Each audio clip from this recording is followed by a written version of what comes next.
Hi, I'm Matt Ellington. I am co-author with Jason Stacy on the new AP US History textbook, Fabric of a Nation. I decided to write Fabric of a Nation along with Jason Stacy because he and I both wanted to write the kind of AP US History textbook that is diverse in its history and diverse in its sources, but one that is specifically focused on the AP US History exam. Fabric of a Nation is structured a little bit differently than most other AP US History textbooks, and we have a single column format where we have a brief narrative that's focused on what students need to know, and embedded directly in the narrative are documents with analytical questions that are also scaffolded, as well as pedagogy.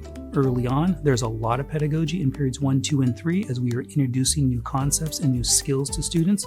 We refine those and raise the expectation levels in periods 4, 5, and 6. And then by periods 7, 8, and 9, we expect students to be able to do this independently.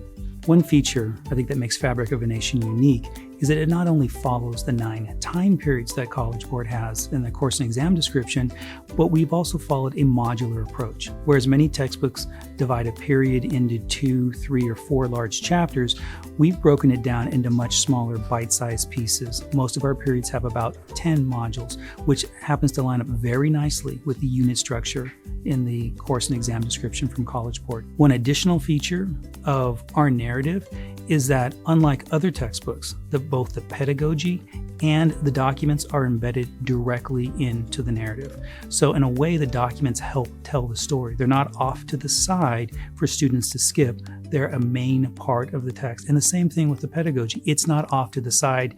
It's not only relegated to the end of a chapter, or in our case, the end of a module. It is built in right there so that students can practice and have reinforcement on the content that they just learned. In fact, I had the opportunity to secretly pilot Unit 4 in my own classroom. I say secretly because I didn't want to bias my own kids in not giving honest feedback because they knew I was the author. They really liked the fact that the text was understandable to them, because one of the things that Jason and I did for this textbook is we made a concerted effort to keep the academic integrity and to keep a rigor level, but not to lock kids out because they don't understand the vocabulary or because there are needlessly hard words in the textbook. So Fabric of a Nation was really designed for today's diverse students in an open enrollment environment.